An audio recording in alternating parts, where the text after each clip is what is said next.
Jung's most dangerous discovery wasn't about mental illness. It was about people who see everything others miss, and why this ability destroys them. In his clinical practice, Jung documented patients with what he called differentiated perception, individuals who could read micro-expressions, sense hidden emotions, and perceive psychological patterns that escaped everyone else. They saw through social masks, detected lies instantly, and felt the unconscious tensions in every room. Jung called this discovery dangerous because these people consistently ended up isolated, exhausted, and unable to maintain normal relationships. Not because they were unstable, but because seeing everything came with a psychological cost no one understood.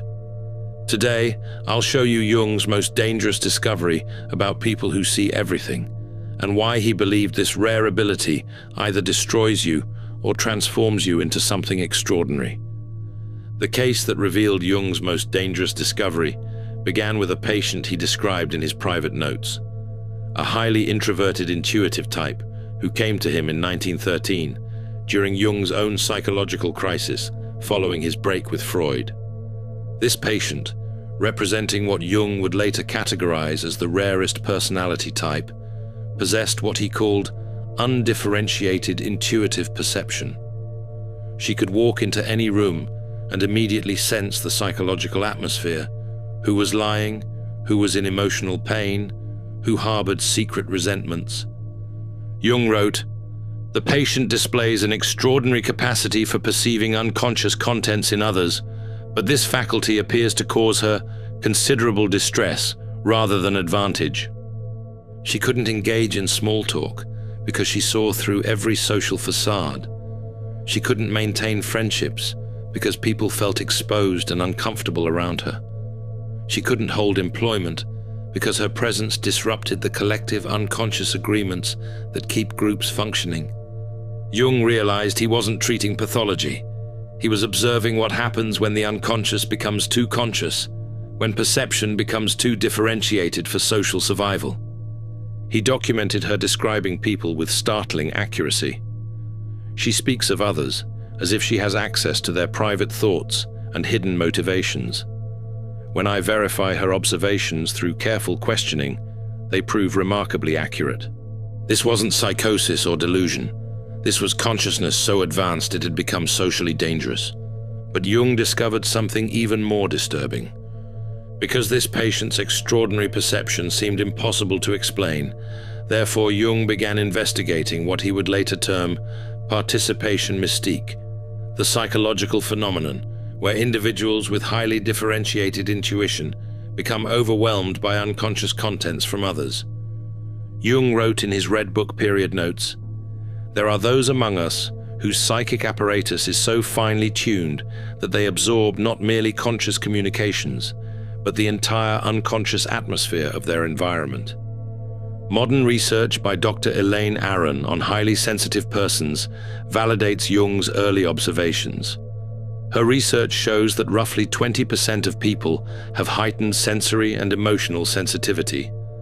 But Jung identified something more specific within his psychological typology, the introverted intuitive type, comprising roughly 1% of the population, who don't just feel deeply, but perceive unconscious patterns with startling clarity. Jung observed that these individuals have what he called differentiated intuitive function. Their brains process not just obvious social cues, but unconscious emotional states, repressed content, and psychological patterns that others cannot detect. They see the depression behind forced smiles. They sense the desperation beneath confident presentations. They feel the collective shadow that groups unconsciously agree to ignore. Jung wrote, "The danger lies not in the perception itself, but in the psychic isolation it creates. When one sees clearly what others cannot or will not see, one becomes a mirror that society cannot bear to look into."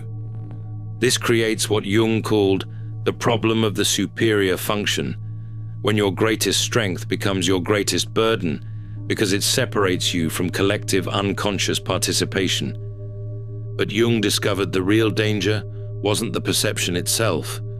Because people with highly differentiated perception see others' unconscious contents clearly, therefore they become targets for what Jung extensively documented as shadow projection, where people unconsciously attack them for reflecting what they refuse to acknowledge in themselves. Jung wrote in Psychology of the Unconscious, "Nothing has a stronger influence psychologically on their environment, and especially on their children, than the unlived life of the parent." But he discovered this principle extended to all relationships. When someone's shadow is reflected back through another person's clear perception, the unconscious mind has two choices: integrate the shadow or attack the mirror.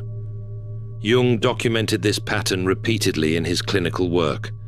The person who sees clearly gets blamed for creating the problems they're merely observing. His patients with differentiated intuition experienced this constantly. When they would gently suggest that someone seemed troubled, that person would explode at them for being negative or creating drama. When they'd express concern about obvious problems, they'd be accused of being judgmental or manufacturing issues where none existed. Jung realized this wasn't coincidence, it was psychological defense. In Memories, Dreams, Reflections, he wrote, "Everything that irritates us about others can lead us to an understanding of ourselves. But for most people, it's easier to attack the person reflecting their shadow than to examine what's being reflected." This creates what Jung called the scapegoat phenomenon. Highly perceptive individuals often become the designated problem in every group they enter, not because they cause problems, but because they reveal problems that already exist in the collective unconscious. Jung observed, "The bearer of superior perception becomes the repository for all that the group cannot consciously acknowledge about itself." This pattern explains why these individuals don't just feel misunderstood, they feel systematically targeted by a force they can't rationally explain. But Jung's most disturbing discovery was still to come, because Jung observed that overwhelming perception manifested differently in different individuals. Therefore, he identified 4 distinct patterns within the introverted intuitive type, each representing a different way of processing unconscious contents from others. Type 1. The feeling intuitive. Jung documented patients who combined introverted intuition with differentiated feeling function. These individuals don't just see what's happening psychologically, they feel it in their own bodies. They absorb others' emotions so completely, they often can't distinguish between their own feelings and those they've unconsciously absorbed. Jung wrote, "The feeling intuitive lives in a state of perpetual emotional contagion, experiencing the unlived emotions of everyone in their environment." Type 2. The thinking intuitive. These individuals see psychological patterns and predict behavioral outcomes with startling accuracy. Jung observed they could forecast relationship failures, career disasters, and personal breakdowns months before they occurred, not through logical analysis, but through unconscious pattern recognition. Jung noted, "They possess an uncanny ability to perceive the logical conclusions of unconscious processes that others cannot yet see." Type 3. The sensation intuitive. Jung documented patients who could sense the physical manifestations of psychological states in others, detecting illness before symptoms appeared, sensing fatigue before it was acknowledged, or feeling the bodily tension that indicated emotional distress. Jung wrote, "These individuals serve as early warning systems for psychological and physical dis-ease in their environment." Type 4. The pure intuitive. The rarest type Jung encountered combined introverted intuition with what he called undifferentiated auxiliary function. They saw everything, but had difficulty organizing or expressing their perceptions coherently. Jung observed, "They live in a state of perpetual overwhelm, receiving vast amounts of unconscious information without adequate psychological structure to process it constructively." Understanding your specific pattern is crucial, because each type requires different approaches to what Jung called the integration challenge. But first, You need to understand why Jung considered this discovery so dangerous. Because Jung observed the devastating effects of undifferentiated perception on his patients, therefore he concluded that seeing everything without proper psychological integration posed genuine dangers to both individual and collective well-being. Jung identified 3 specific dangers that made this discovery so threatening. Danger 1. Collective unconscious disruption. Jung wrote, "The individual who perceives too clearly threatens the collective agreements upon which social cohesion depends. When someone sees through the shared illusions that hold groups together, the unspoken agreements to ignore certain truths, they become a destabilizing force." Jung observed that organizations, families, and societies function partly through collective unconscious agreements about what will and won't be acknowledged. The highly perceptive individual inadvertently violates these agreements simply by existing authentically. Danger 2. Psychological isolation. Jung documented how differentiated perception creates what he called the problem of superior function, when your greatest psychological strength becomes the source of your greatest suffering. He wrote, "The curse of consciousness is that it cannot be shared with those who do not possess it. The individual becomes an island of awareness in an ocean of unconsciousness. This isolation isn't just social, it's existential.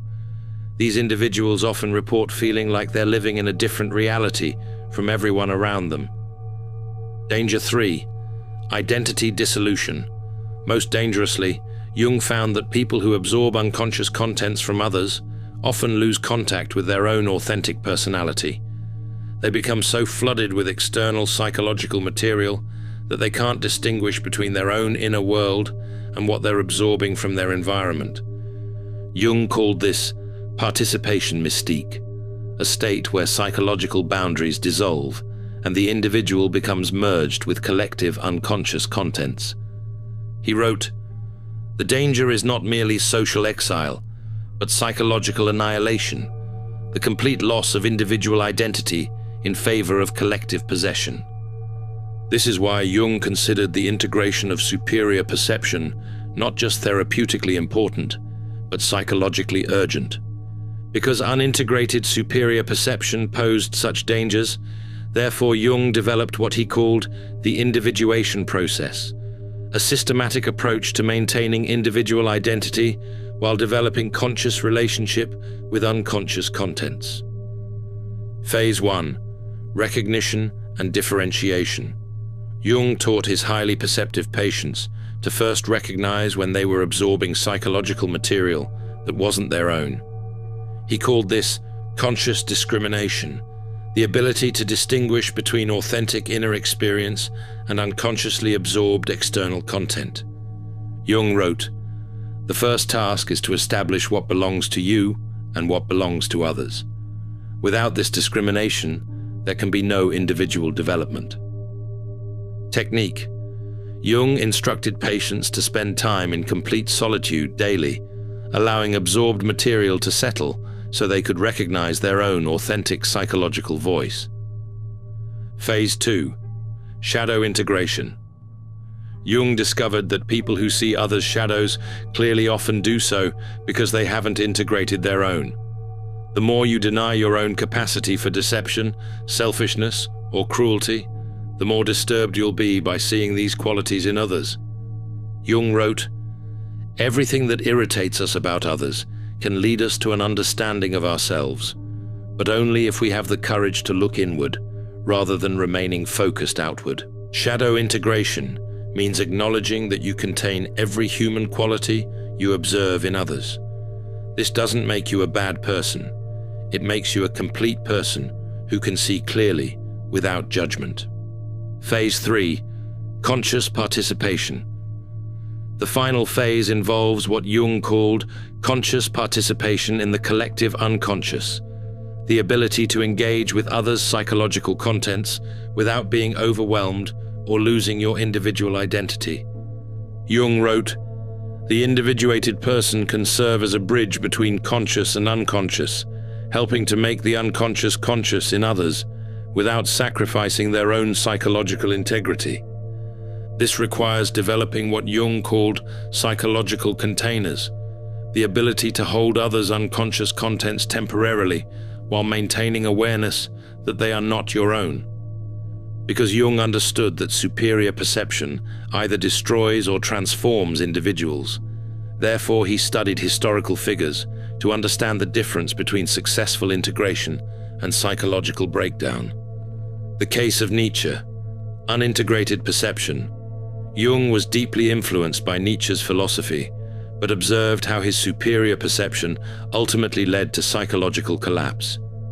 In Memories, Dreams, Reflections, Jung wrote about Nietzsche's ability to see through social, religious, and philosophical facades with devastating clarity.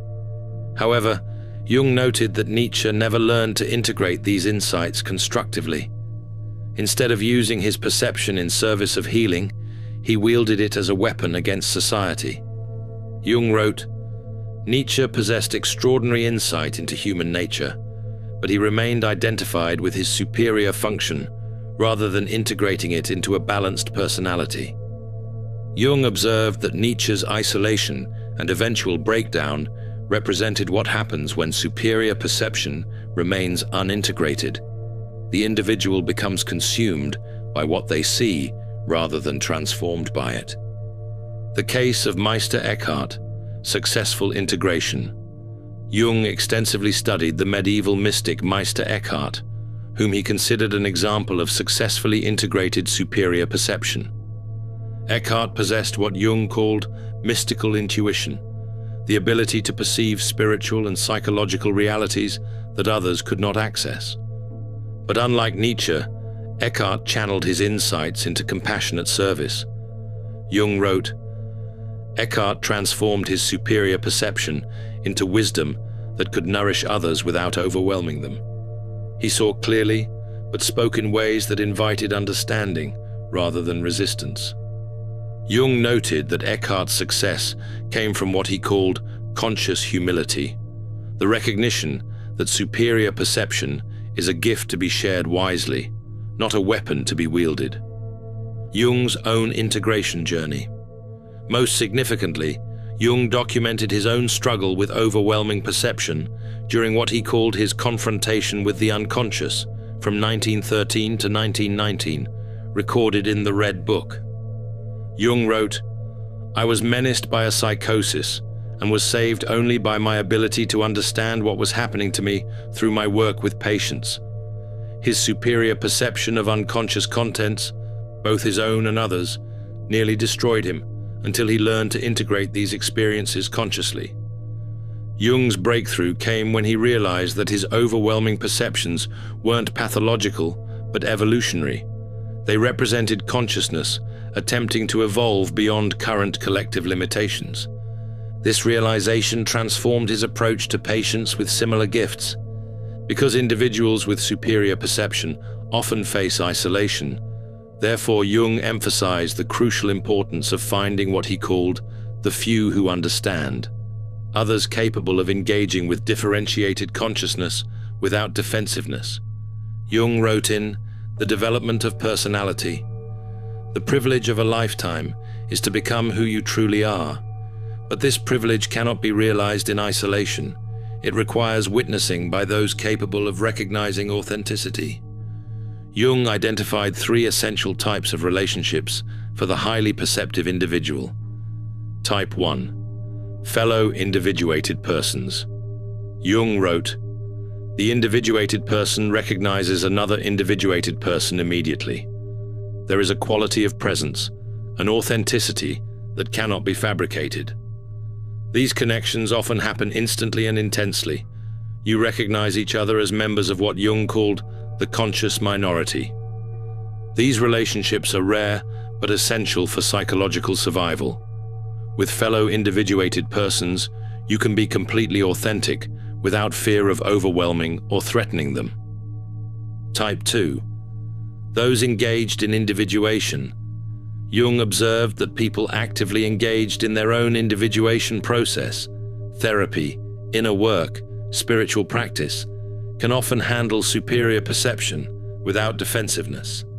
They may not possess it themselves, but they understand its value. Jung wrote, "Those who have begun to know themselves can bear to be known by others." Type 3. Natural containers. Jung identified individuals who, while not possessing superior perception themselves, have what he called natural container function, the ability to hold psychological content without being overwhelmed by it. These might be mature individuals who have weathered significant life challenges. The recognition process. Jung developed specific indicators for identifying safe relationships. They ask genuine questions about your observations, rather than immediately defending against them. They can acknowledge their own contradictions and limitations without shame. They demonstrate what Jung called psychological mindedness, interest in inner reality. They maintain emotional stability when confronted with uncomfortable truths. They show genuine curiosity about consciousness and growth. Gradual revelation protocol. Jung taught a careful process for revealing perceptive abilities. 1. Begin with small, gentle observations. 2. Notice their response pattern to feedback. 3. Assess whether they become defensive or curious. 4. Gradually increase depth based on their demonstrated capacity. 5. Always frame insights as offerings rather than pronouncements. Jung emphasized, the goal is not to find people who accept everything you see, but to find people who can engage with your perceptions as valuable contributions to understanding rather than threats to their self-image. Because integrated superior perception serves both individual and collective development, therefore Jung viewed successful individuation as essential not just for personal well-being, but for the evolution of human consciousness itself. Jung wrote in The Undiscovered Self, "The individual has always been the carrier of the living spirit, the one who brings about the change in society." He believed that individuals who successfully integrate superior perception become what he called culture carriers, people who help consciousness evolve. The 4 stages of transformation. Stage 1. Recognition without overwhelm. The first transformation occurs when you learn to acknowledge your perceptive abilities without being crushed by them. Jung called this conscious acceptance of the superior function. Jung wrote, "The beginning of wisdom is the recognition of what one actually is, not what one wishes to be or fears to be." Stage 2. Integration without isolation. The second stage involves learning to use your perception constructively while maintaining meaningful relationships.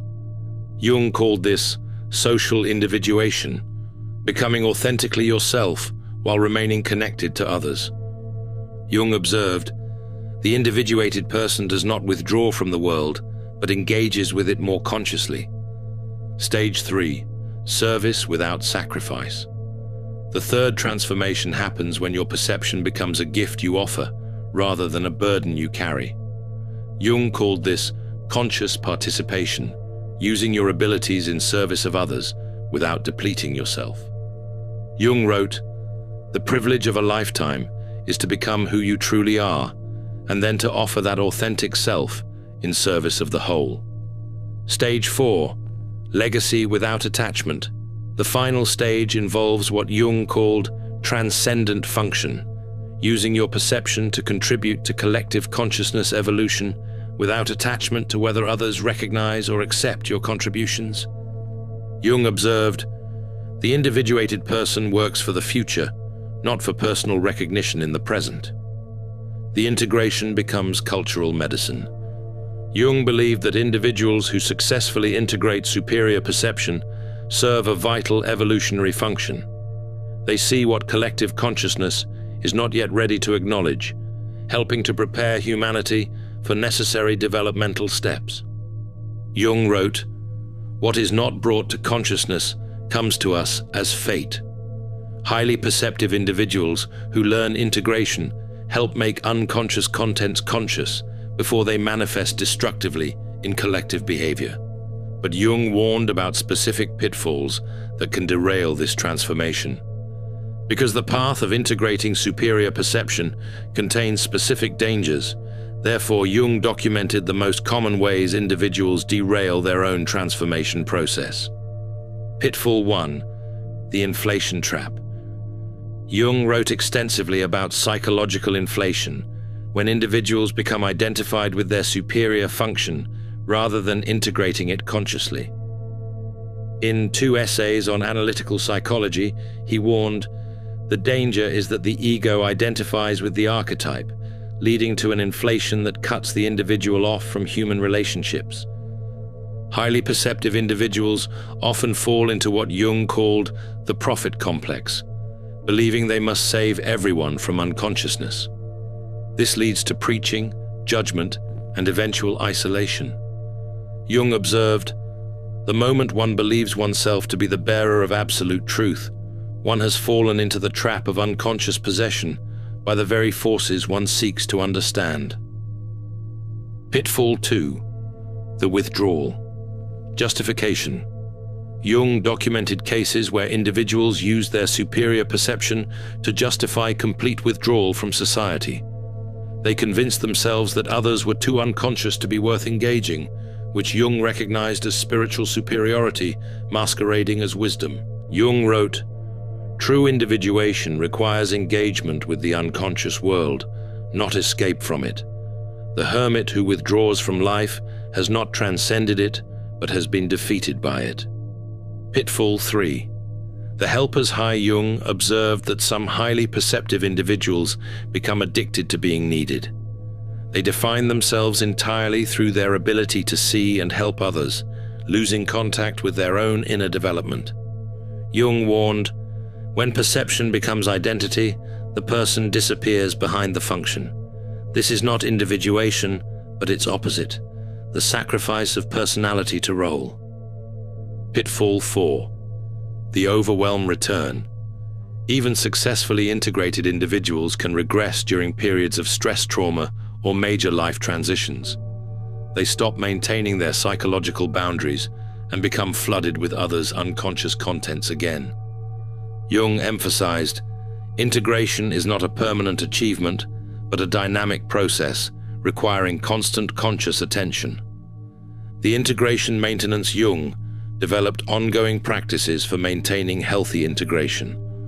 Regular solitude for distinguishing your own psychological contents from absorbed material.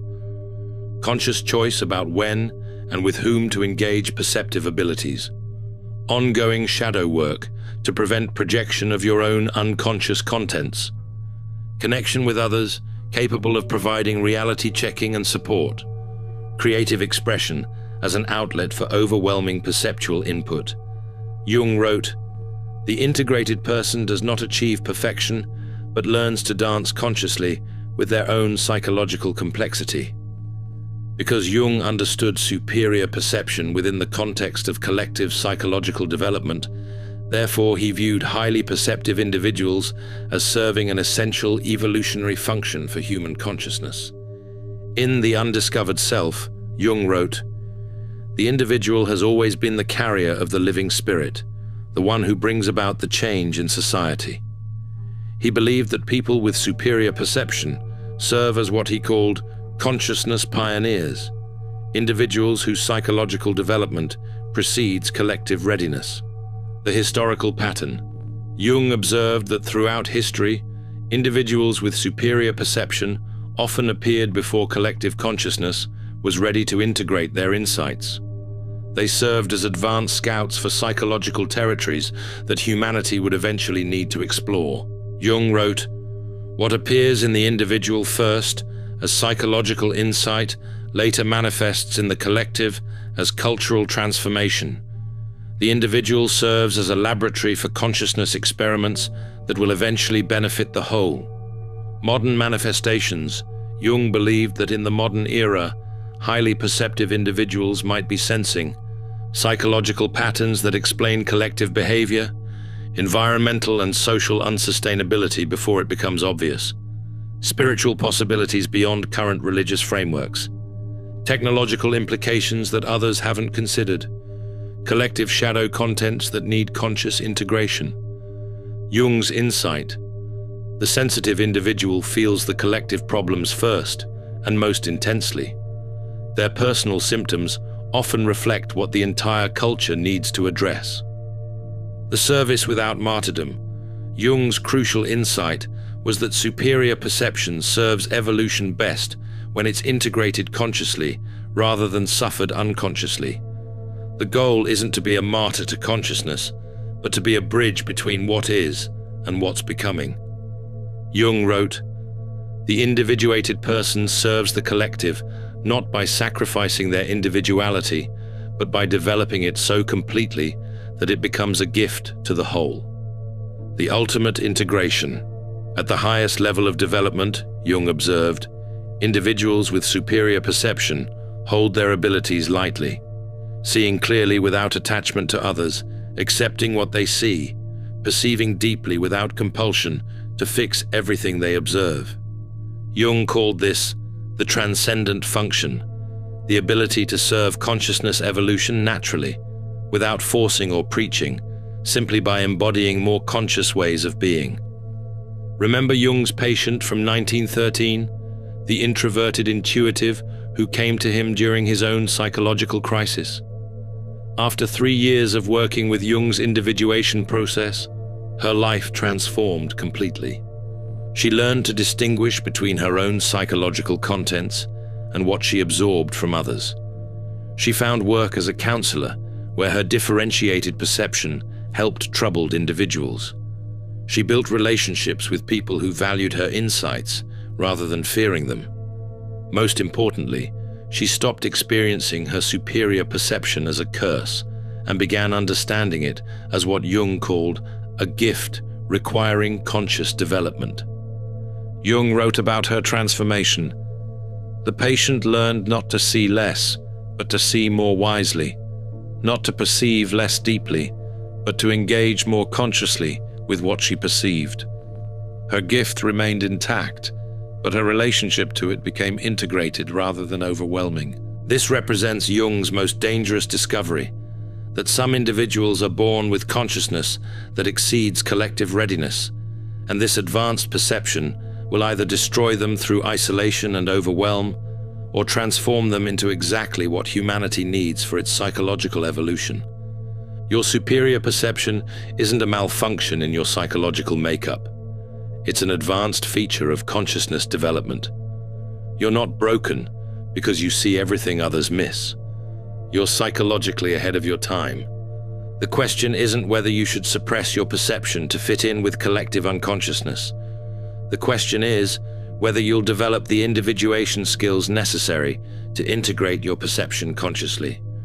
Jung's individuation method offers a path from dangerous isolation to conscious service, from overwhelming perception to integrated wisdom, from psychological curse to evolutionary contribution. You were born to see everything, not to suffer in silence, but to serve consciousness evolution. The world needs your insights, but it needs them delivered with the integration, wisdom, and strategic awareness that transform dangerous perception into cultural medicine. Your gift is not your burden. Your unconscious relationship to your gift is your burden. Learn to integrate it consciously, and you become exactly what Jung believed highly perceptive individuals were meant to be. Consciousness pioneers, preparing humanity for psychological development that is inevitable but not yet obvious. Jung's most dangerous discovery wasn't that some people see everything. It's that most people who see everything never learn to use what they see wisely. The danger isn't in the perception itself, but in failing to develop conscious relationship with extraordinary abilities. You are not too much for this world. You are exactly what consciousness evolution requires, once you learn to wield your perception as consciously as Jung learned to wield his. The danger of seeing everything isn't that you see too much. It's that you might never learn to see with the integration and wisdom your gifts demand. If you recognize yourself in Jung's description of the highly perceptive individual, you're part of a rare psychological type that Jung believed essential for consciousness evolution. Share in the comments which type of differentiated perceiver you are. Your individuation journey connects with others walking the same path. Subscribe for more insights into Jung's discoveries about psychological development that transcends collective unconscious limitations. If you're ready to explore more of Jung's insights about psychological types that don't fit conventional patterns, check out my video on 7 dangerous Carl Jung psychology places that destroy your mind, where I reveal the psychological environments that are particularly toxic for highly sensitive and perceptive individuals, and Jung's strategies for protecting your consciousness while engaging with an unconscious world. Thank you for watching. See you in the next dimension.